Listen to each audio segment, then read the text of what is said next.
Dios los bendiga, hermanos. A este programa de Romanos. Es un placer estar aquí con ustedes. Y vamos a continuar en el capítulo número 4, en los versículos del 9 al 12. Y vamos a ver en estos versículos del 9 al 12 el siguiente tema, que sigue hablando de Abraham, pero ahora nos dice que Abraham fue justificado por gracia. En esta tarde vamos a ver de los versículos del 9 al 12, pero todo el tema abarca hasta el versículo número 17. Hay algunos lugares que se consideran sagrados en el mundo. Si usted ha tenido la oportunidad de ir, por ejemplo, a México, a la Ciudad de México como tal, usted se puede dar cuenta que ahí está el lugar sagrado del catolicismo, ¿sí? Pero realmente este lugar si usted va, es un lugar que causa tristeza, que causa o compasión, opresión.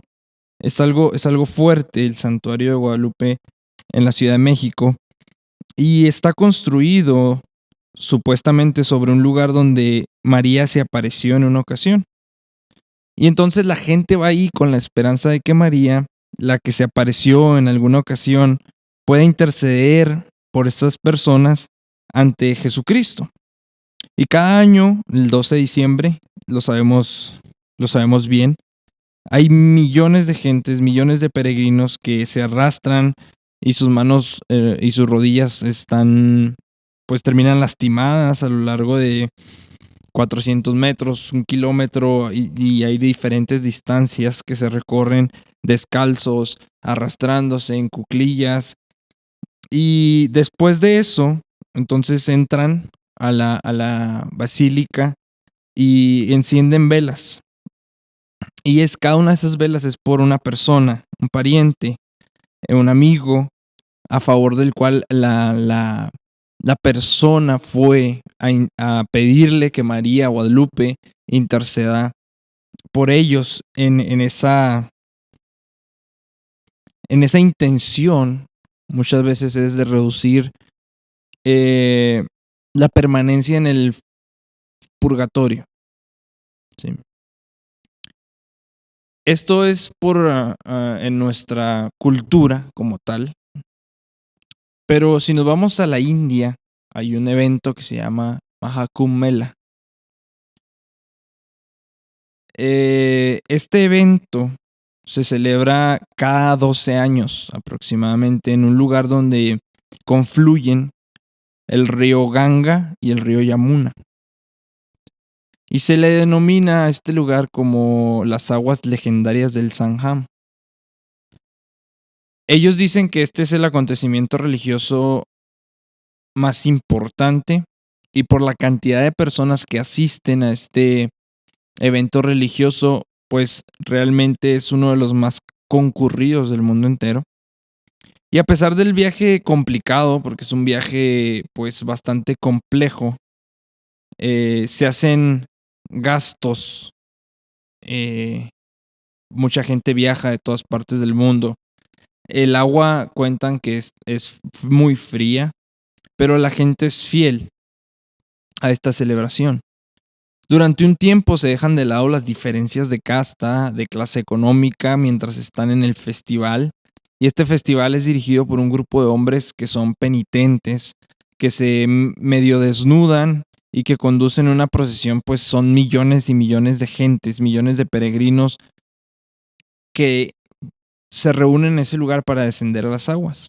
Hay faquires sentados sobre camas, hay gente que camina sobre vidrios rotos, hay gente que se acuesta sobre las brasas ardientes. Y un cuadro bastante común es el de los devotos o algunos devotos que toman cuchillos con los que se atraviesan sus lenguas en forma de sentencia a sí mismos al silencio eterno, que ellos lo ven como una forma de aplacar a los millones de dioses a los que ellos adoran. Otros adoradores se quedan mirando el sol hasta que se quedan ciegos completamente, otros mutilan sus extremidades intencionalmente, eh, todo como gesto de adoración a sus dioses. Se cuenta de un hombre que dejó su brazo levantado durante 8 años, y aunque los músculos del brazo, pues obviamente ya estaban atrofiados hacía mucho tiempo, cuentan que las uñas de sus manos siguieron siempre creciendo y llegaron a medir hasta 60 centímetros por debajo de sus manos. En el hinduismo, ellos tienen un libro sagrado que dice lo siguiente, dice, aquellos que se bañan en la confluencia del río Negro y el río Blanco, el Ganga y el Yamuna, van al cielo. Otro escrito sagrados para ellos dice, el peregrino que se baña en este lugar obtiene absolución para toda su familia e incluso si ha perpetrado cientos de crímenes, es redimido en el momento mismo en que toca el Ganga, cuyas aguas limpian todos sus pecados. Este festival, a la orilla de estos dos ríos, se llena con cientos de toldos de afeitado. ¿Por qué? Porque los devotos se desnudan por completo y se rasuran todo el cuerpo, cejas, todo, pestañas, todo se afeitan y es recolectado todo el pelo minuciosamente y luego es arrojado en el agua, pues que es bastante desagradable, bastante sucia. Y los escritos hindúes aseguran que los peregrinos, por cada cabello lanzado al río, se promete residencia por 1.000.000 de años en el cielo. Por eso se rasuran de su cuerpo entero y tiran todo ese pelo y esos cabellos hacia el agua. Y hay un artículo que terminaba hablando de este evento del Maha Kumbh Mela y que terminó de esta manera que me llamó la atención. Dice el artículo, millones que acuden con hambre espiritual salen de ahí con paz en sus corazones y una fe renovada. Sin embargo, cuando vemos todo esto a la luz de la Escritura, nos podemos dar cuenta que no es otra cosa sino el engaño de Satanás. Es un engaño infernal, condenatorio a millones de personas, pero es una ilustración perfecta de esto. Tanto lo de que sucede en México cada 12 de diciembre como lo que sucede cada 12 años en la India. Es una ilustración perfecta de que los sistemas religiosos están centrados en las obras.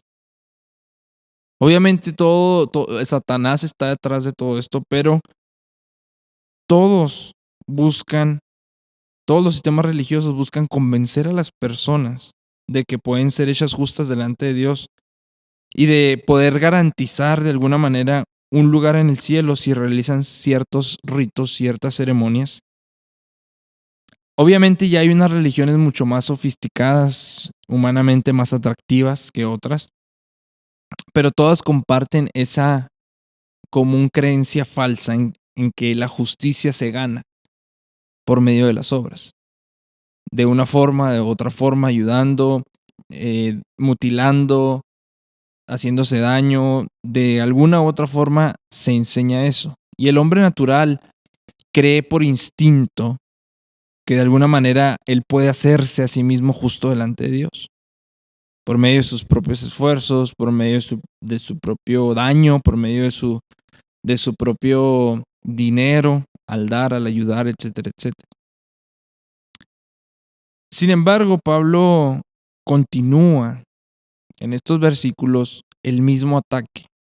Es un ataque contra la justicia por obras, precisamente, y establece que Abraham fue el ejemplo supremo de un hombre piadoso, que fue un hombre piadoso, pero que fue salvado por fe y no por obras. Y ya lo vimos en los versículos del 1 al 8 del capítulo 4.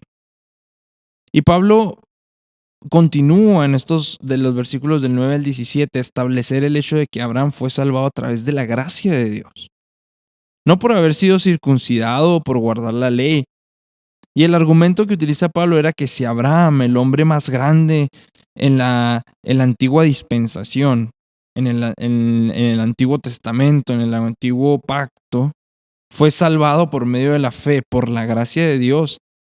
Entonces, todas las demás personas después de este hombre deben de ser justificadas sobre esa misma base, sobre esa misma manera, y que si no es en base a esa misma manera, entonces Abraham no fue justificado. Si Abraham no pudo haber sido justificado por circuncidarse o por guardar la ley, entonces, entonces absolutamente ninguna persona puede ser justificada por hacer algo. Y lo primero que nos dice el apóstol Pablo en los versículos del 9 al 12, que es lo que vamos a estar viendo, es que Abraham no fue justificado por la circuncisión. Vamos a leer los versículos del 9 al 12, dicen, ¿es pues esta bienaventuranza solamente para los de la circuncisión o también para los de la incircuncisión? Porque decimos que a Abraham le fue contada la fe por justicia. ¿Cómo pues le fue contada? ¿Estando en la circuncisión o en la incircuncisión? No en la circuncisión, sino en la incircuncisión. Y recibió la circuncisión como señal, como sello de la justicia y de la fe que tuvo estando aún incircunciso, para que fuese padre de todos los creyentes no circuncidados, a fin de que también a ellos la fe les sea contada por justicia,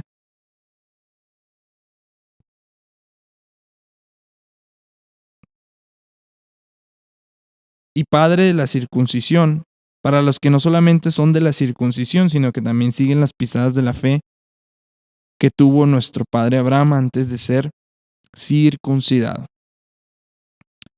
Pablo se anticipa, como siempre, eh, al, a las posibles preguntas que pudieran haber en la mente de los judíos, a los posibles argumentos, que el argumento lógico después de los versículos del 1 al 8, el argumento lógico es, si Abraham fue justificado por fe solamente, porque Dios le exige a Abraham la circuncisión, no nada más de él, sino de toda su casa, de todos los que había adquirido, de todos los siervos, de toda su familia o familiares. ¿Por qué? Si ya había sido justificado, porque Dios le exige después eso. La mayoría de los judíos en tiempos de Pablo, e inclusive en la actualidad, es, estaban convencidos totalmente que la circuncisión no era solamente una marca única y exclusiva que los hacía diferentes a todos los demás hombres como el pueblo escogido de Dios, sino que también era el medio era el medio por el cual ellos podían ser aceptos ante Dios. Y vamos a ver algunos ejemplos. El escrito judío apócrifo, que se llama Libro de Jubileos, dice de la manera siguiente: esta ley es para todas las generaciones, hablando de la circuncisión, obviamente estamos hablando de la circuncisión. Dice, esta ley es para todas las generaciones para siempre, y no hay circuncisión del tiempo, ni puede pasar un solo día después de los 8 días, porque es una ordenanza eterna, ordenada y escrita en las tablas celestiales. Y todo aquel que nace, la carne de cuyo prepucio no sea circuncidada en el 8º día, no pertenece a los hijos del pacto que el Señor hizo con Abraham, porque pertenece a los hijos de destrucción, ni queda en él alguna señal en él de que es del Señor, sino que él está destinado a ser destruido y cortado de la tierra. Entonces muchos judíos sí creían que la salvación se basaba en su obediencia a Dios por el hecho de ser circuncidados, y que por lo tanto su seguridad eterna pues descansaba sobre este rito, descansaba sobre esto, sobre la circuncisión. En el comentario sobre el libro de Moisés, el rabino Menachem escribió lo siguiente, dijo: nuestros rabinos han dicho que ningún hombre circuncidado verá jamás el infierno. La circuncisión se consideraba o llegó a tener tal importancia que ellos lo vieron como una marca del favor de Dios, Y llegaron a decir que la circuncisión enseñaba que si un judío había practicado idolatría, por ejemplo, la circuncisión debía revertirse antes de que pudiera ser enviado al infierno. Y como es humanamente imposible revertir, obviamente, la circuncisión, entonces básicamente lo que ellos decían es que solamente Dios lo podía mandar al infierno a esta persona porque tendría que ser algún milagro para que la circuncisión fuese revertida. La Yalkut Rubem enseña lo siguiente, dice, la circuncisión salva del infierno. La Midrash Melim dice que Dios juró a Abraham que ninguno que fuese circuncidado debía ser enviado al infierno. El libro de Asedat Giseak, enseñaba que Abraham se sienta a la puerta del infierno y no permite que ningún israelita circuncidado entre allí.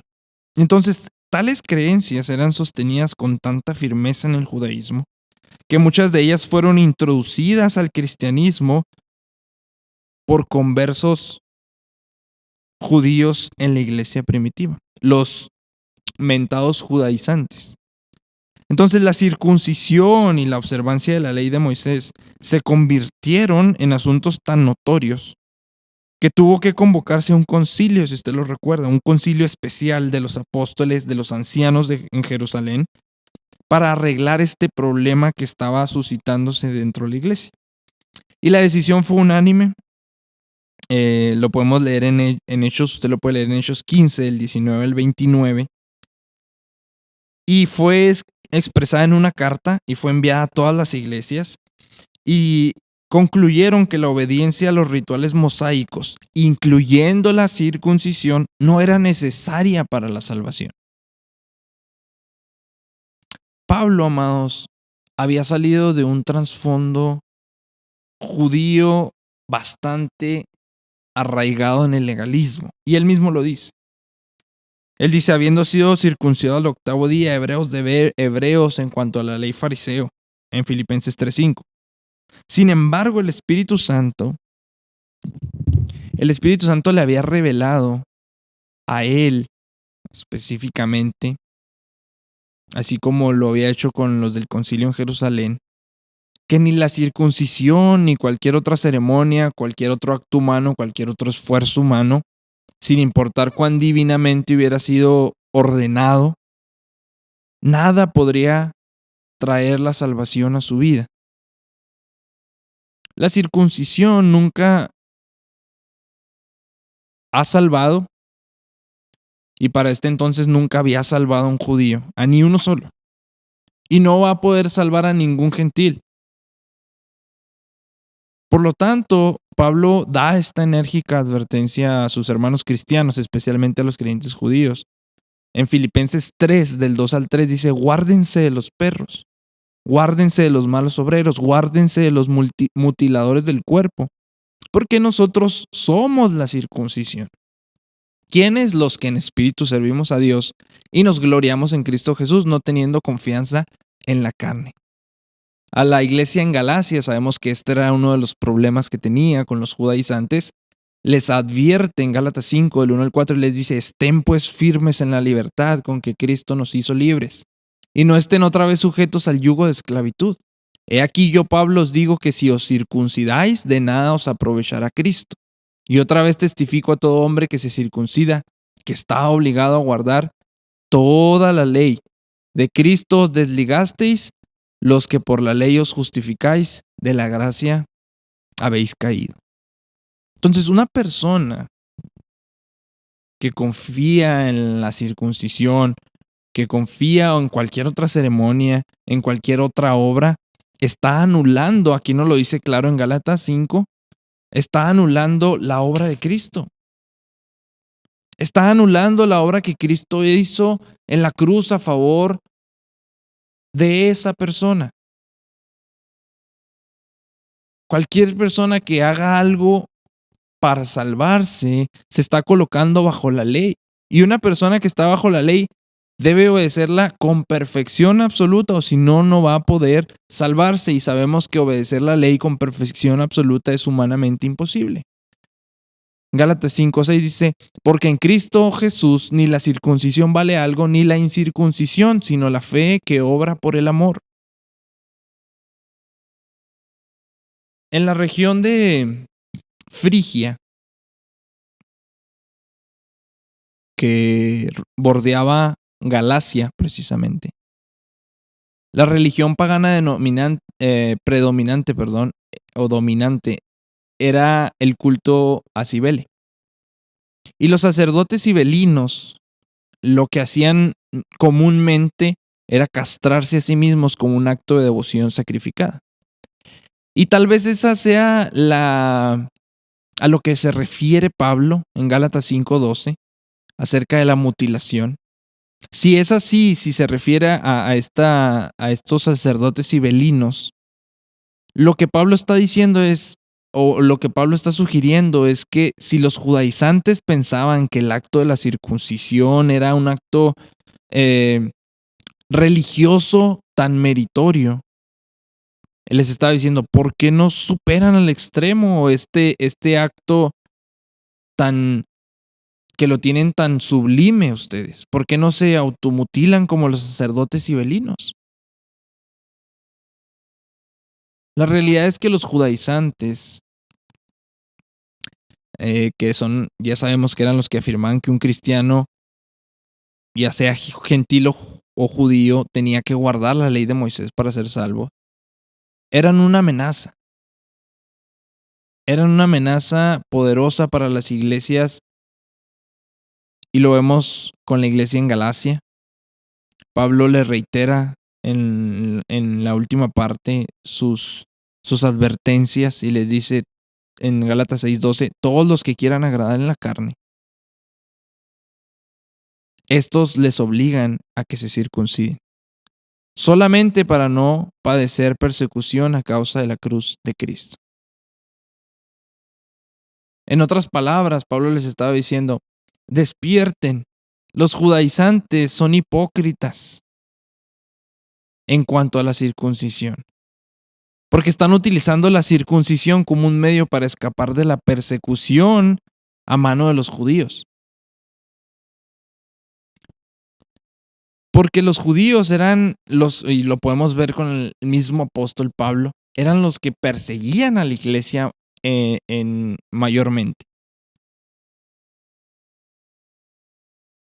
Entonces Pablo le estaba diciendo, cuídense porque los judaizantes lo único que están haciendo es, al circuncidarse y al demandar esto, lo único que están haciendo es cuidarse de sí mismos. Hay una doble intención.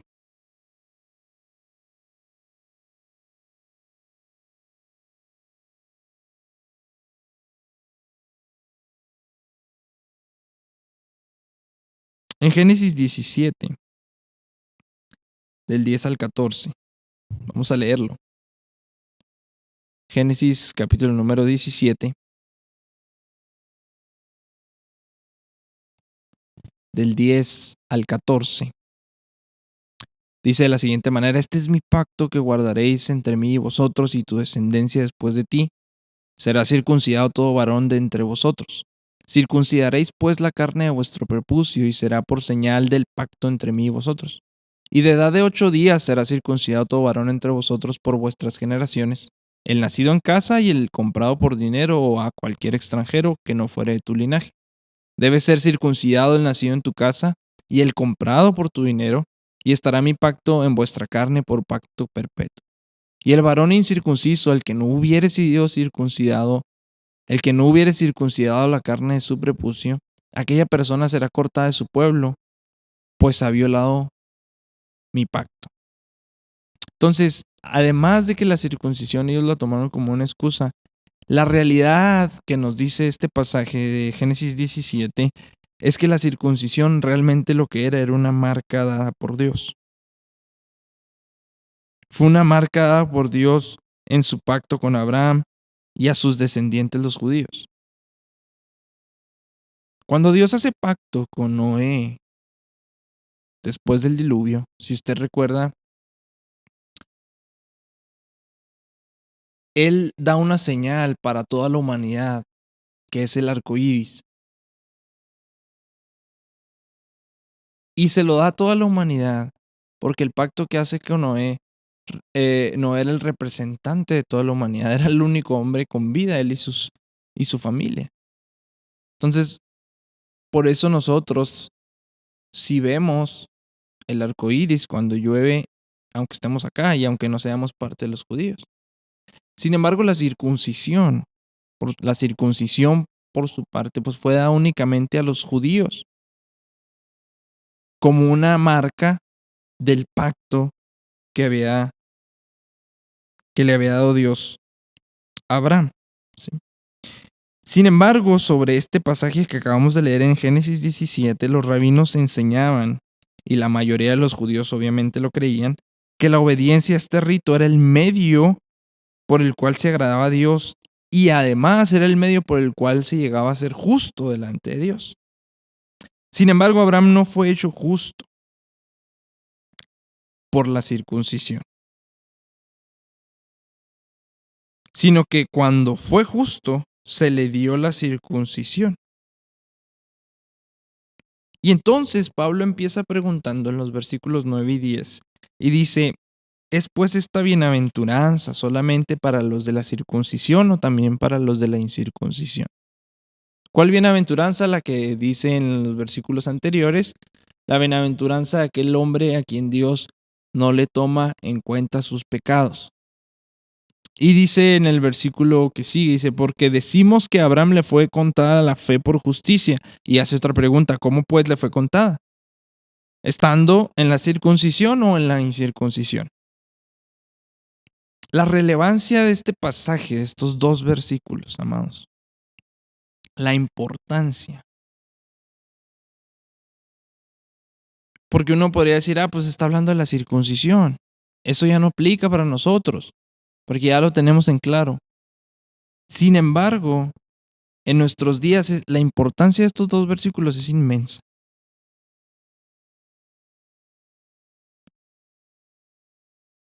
Porque hay muchos millones de personas que confían firmemente en alguna otra forma de ceremonia o en alguna otra actividad religiosa para hacerse justos delante de Dios. Entre los que invocan el nombre de Cristo, la Iglesia Católica Romana es en gran medida, creo yo, el mayor ofensor en este sentido. Y les explico, porque a lo largo de la historia de la Iglesia Católica Romana, la Iglesia ha enseñado que la salvación es por obras humanas. Y es hecha efectiva además la salvación por medio o con la mediación del sacerdocio católico. Hay un libro que se llama Fundamentos de Dogma Católico, que es de Ludwig Ott, y explica las enseñanzas cardinales del catolicismo romano con respecto a la salvación y a la bendición espiritual que supuestamente estas enseñanzas cardinales y estas acciones traen. Ott define uno de los sacramentos, que es el catecismo romano, como una cosa perceptible por los sentidos, la cual sobre la base de la institución divina posee el poder, fíjese, de efectuar y hacer manifiestas la santidad y la justicia. Entonces, en otras palabras, cuando usted hace el catecismo, según la Iglesia Católica, usted está obteniendo santidad y justicia.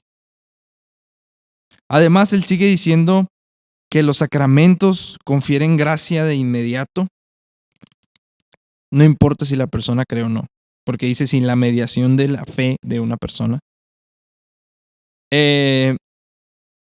Y explica, dice, puesto que los ritos sacramentales confieren la regeneración, el perdón, el Espíritu Santo y la vida eterna. Y dice, cito, para la dispensación de esta gracia es necesario que el ministro sacerdote ejecute la señal sacramental de la forma apropiada. Además, el catolicismo romano sostiene que ni la creencia ortodoxa ni la dignidad moral por parte del recipiente de de estos sacramentos es necesaria para la validez de lo que están haciendo. Es decir, tú con que hagas lo que ellos dicen, catecismo, y ahorita vamos a ver los otros sacramentos, no importa cómo vivas, no importa lo que hagas, tú ya ganaste tu lugar básicamente en el cielo.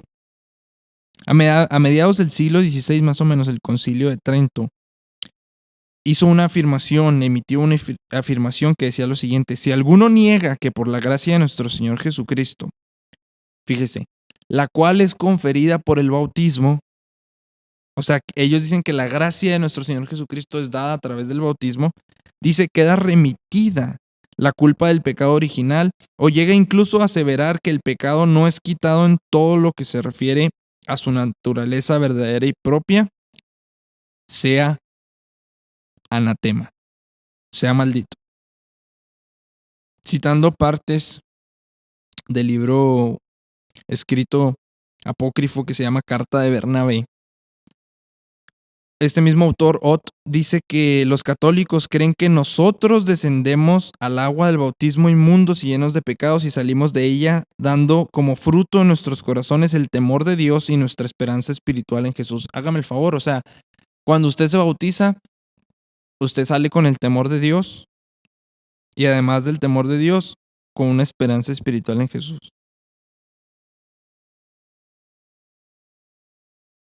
Entonces, los católicos enseñan que, de acuerdo a las escrituras, el bautismo tiene poder, tanto para erradicar el pecado como para efectuar la santificación interna. Dice lo siguiente: el bautismo efectúa el perdón de todo castigo por el pecado, tanto eterno como temporal. Y el bautismo es necesario para todos los hombres, sin excepción, para la salvación. El catolicismo romano también sostiene que la confirmación impartida, pues, por la misma Iglesia Católica, dice que cuando se hace la confirmación se imparte el Espíritu Santo a una persona y se incrementa la gracia santificadora. Está el sacramento de la Eucaristía, donde une a Cristo a todo el que lo recibe, y esta es un sacramento, pues, continuo.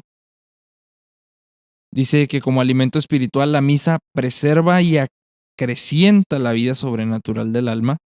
Entonces, si ellos dicen esto, quiere decir que si a un católico fiel, ¿sí?, de los que van a misa continuamente, si usted le pregunta si ha recibido a Cristo, lo más probable es que la respuesta de ellos es que lo recibieron, perdón, la última misa que fueron cuando tomaron la Eucaristía. Entonces ellos reciben a Cristo cada domingo o cada que van a misa. Y luego están los sacramentos de penitencia, las santas órdenes, el matrimonio, la extrema unción, que también dice la Iglesia Católica que a través de todos estos se imparten beneficios espirituales a la gracia divina, de la gracia divina.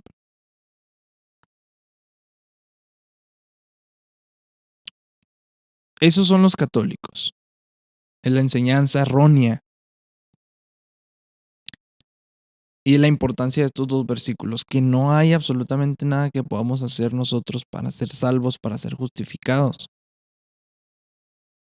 No hay rito, no hay ceremonia, no hay nada, nada, nada que podamos hacer más que la gracia de Dios en nuestra vida, más que creer, responder con fe a la gracia de Dios.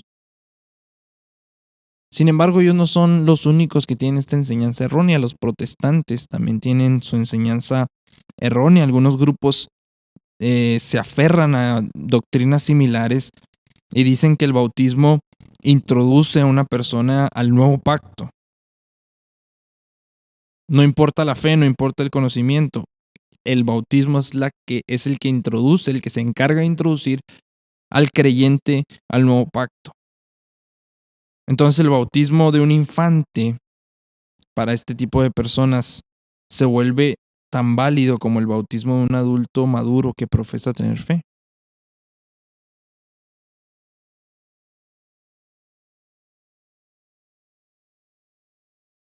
Pero la realidad es que estas doctrinas son mágicas casi, ¿no?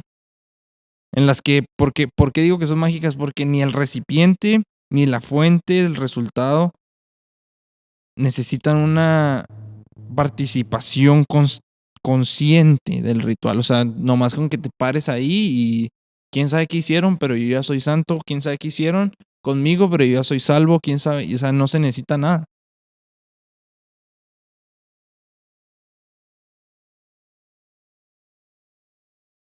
Y la Biblia nos enseña que ni siquiera Dios participa directamente en la eficacia de los sacramentos,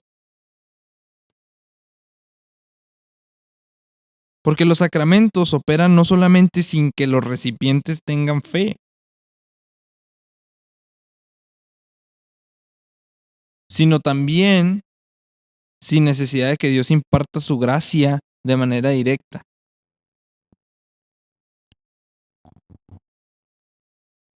Para este tipo de personas pareciera que el poder radica en la fórmula del rito, que era lo que más o menos creían los judíos. Esa era exactamente la clase de poder que ellos veían en la circuncisión.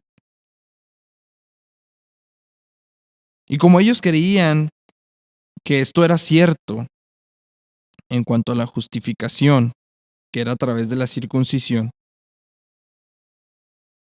Pablo continúa utilizando al patriarca y responde a estas preguntas que él mismo se hace. Y dice la segunda parte del versículo 10, dice, no en la circuncisión, sino en la incircuncisión. Y dice esto para responder la pregunta acerca del tiempo en que Abraham fue declarado justo. Él dice, no fue declarado justo en la circuncisión, sino en la incircuncisión. Y vemos la cronología evidente del Génesis. Cuando Abraham fue circuncidado, dice que Ismael tenía 13 años de edad y Abraham tenía 99 años. Usted lo puede leer en Génesis 17, del 23 al 25. Pero cuando Abraham fue declarado justo por Dios, es desde Génesis 15, versículo 6. Cuando Ismael nació, Abraham tenía 86 años. Usted lo puede leer en Génesis 16, 16. Entonces, Abraham fue declarado justo por Dios 14 años antes de ser circuncidado, más o menos. Abraham estuvo dentro del pacto de Dios, estuvo dentro de su gracia mucho antes de haber sido circuncidado. Por otra parte, Ismael, el ejemplo de Ismael es bueno, porque aunque este hombre o este niño en este entonces, porque ya tenía 13 años, fue circuncidado, nunca estuvo dentro del pacto. Entonces, ¿qué podemos decir? ¿Que la circuncisión tiene algún tipo de poder? No. Y es evidente en el caso de Ismael. La circuncisión entonces se convirtió en una señal de la relación de pacto entre Dios y su pueblo. Pero el pacto jamás se estableció por la circuncisión. Entonces, cuando Abraham recibió por primera vez la promesa del pacto, él tenía 75 años. Y la circuncisión vino hasta los 99 años.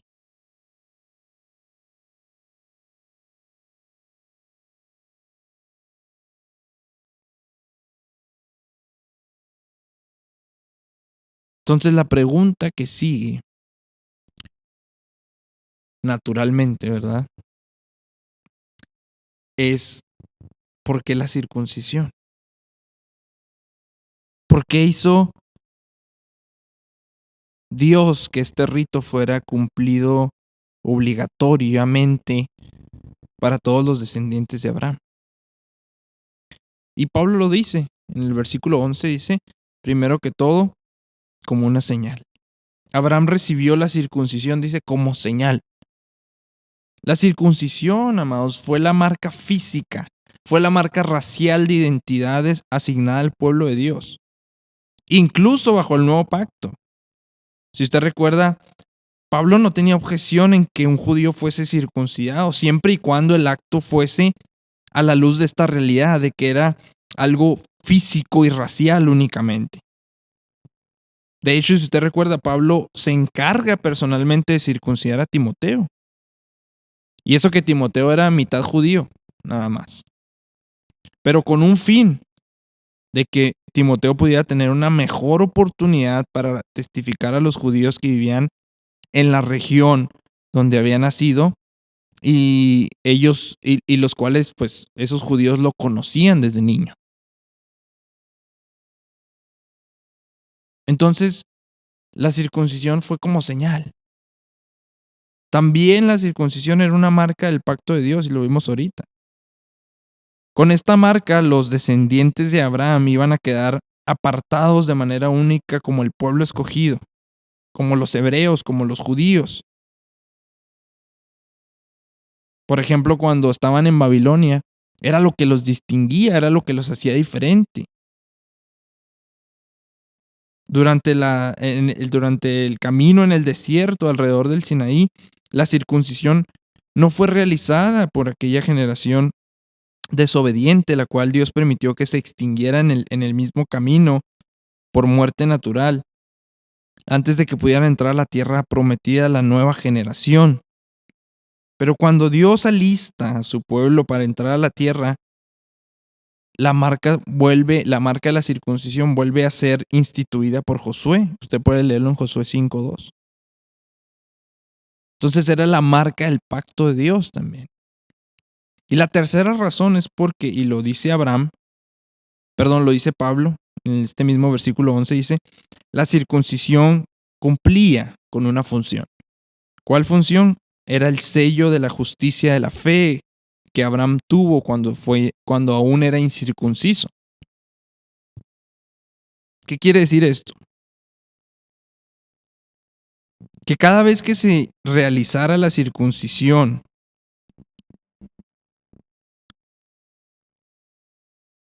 Dios quería que recordara el pueblo suyo la justicia de Dios que Abraham, había recibido por fe. ¿Sí se da cuenta cómo se tuercen las cosas cuando no hay un entendimiento adecuado?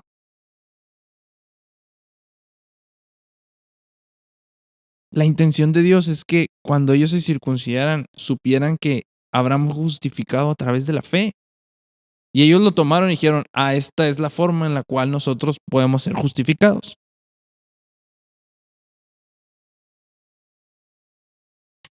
Y tanto la señal como el sello de la justicia, como la marca del pacto, parecen ser cosas o ideas similares. Sin embargo, una señal apunta hacia algo, pero un sello garantiza ese algo, ¿sí? Por ejemplo, cuando se estampaba un sello en una carta, en un decreto, era una garantía de autenticidad. Entonces, en este sentido, la circuncisión fue la autenticación de que las promesas del pacto de Dios se iban a cumplir. Apuntaba así en dirección al hecho de que Dios quería circuncidar, es decir, imprimir su sello de autenticación en el corazón de su pueblo, no solamente en sus cuerpos, en su corazón. Siempre fue esa la intención de Dios, siempre. Y los judíos debían saberlo.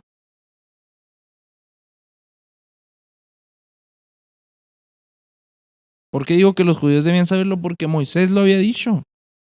Deuteronomio 36 dice, y circuncidará Jehová Dios tu corazón y el corazón de tu descendencia para que ames a Jehová tu Dios con todo tu corazón y con toda tu alma a fin de que vivas. Dios siempre estuvo interesado primero que todo en cortar y echar fuera el prepucio que cubría el corazón, que era el pecado.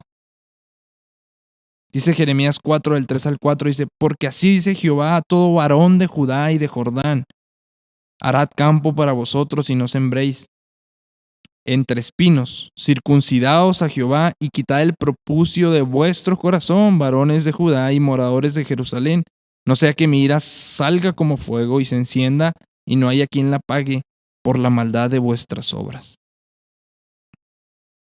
Más adelante en Jeremías capítulo 9, versículo del 24 al 26, dice, alabes en esto el que se hubiere de alabar, en entenderme y conocerme que yo soy Jehová, que hago misericordia y juicio y justicia en la tierra, porque estas cosas quiero, dice Jehová. He aquí que vienen días, dice Jehová, en que castigaré a todo circuncidado y a todo incircunciso, a Egipto y a Judá, a Edom y a los hijos de Amón y de Moab, y a todos los arrinconados en el postrer rincón, los que moran en el desierto, porque todas las naciones, fíjese lo que dice el Señor, son incircuncisas, y toda la casa de Israel es incircuncisa de corazón. Dios siempre tuvo en mente algo más, y es por eso que es tan necesario esta enseñanza en nuestros días.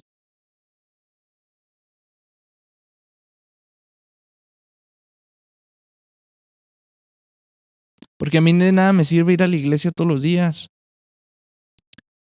A mí de nada me sirve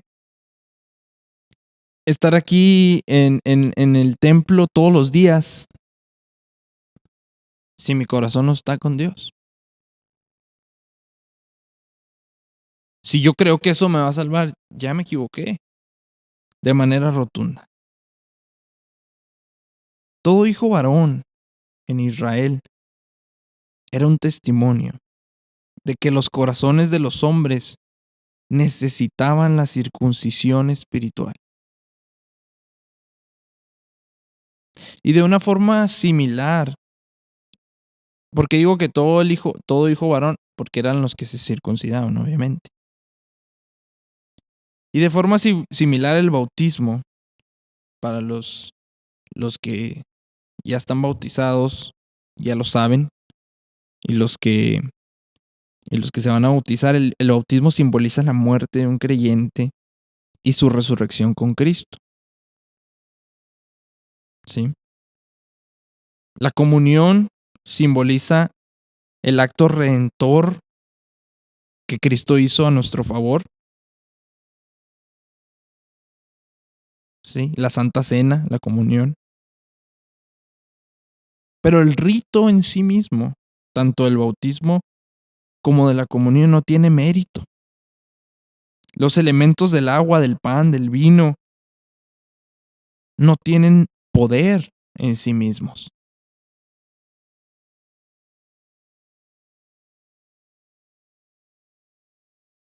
Simplemente son demostraciones, son recordatorios externos de una realidad interna que ya obró Jesucristo en nuestras vidas.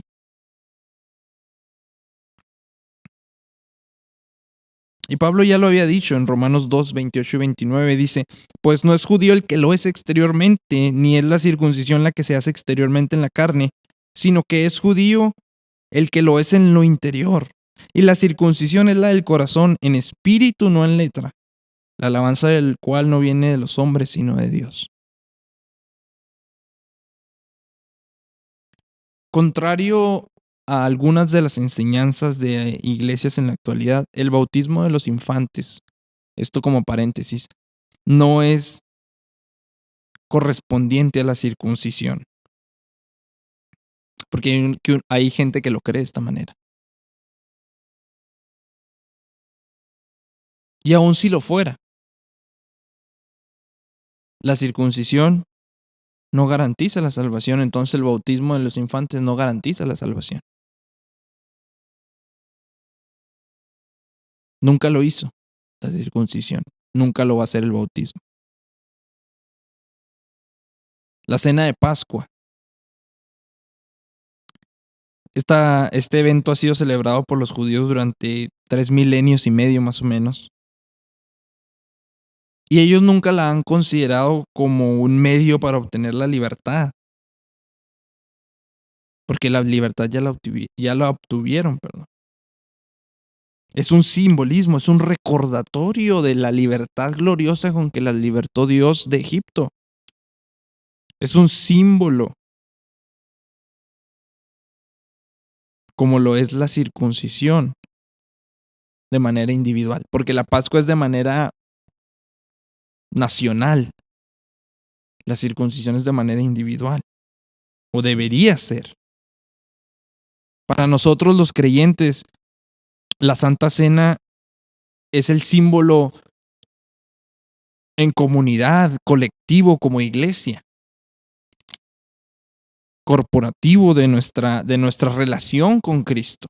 Pero el bautismo es el símbolo individual de mi relación con Cristo.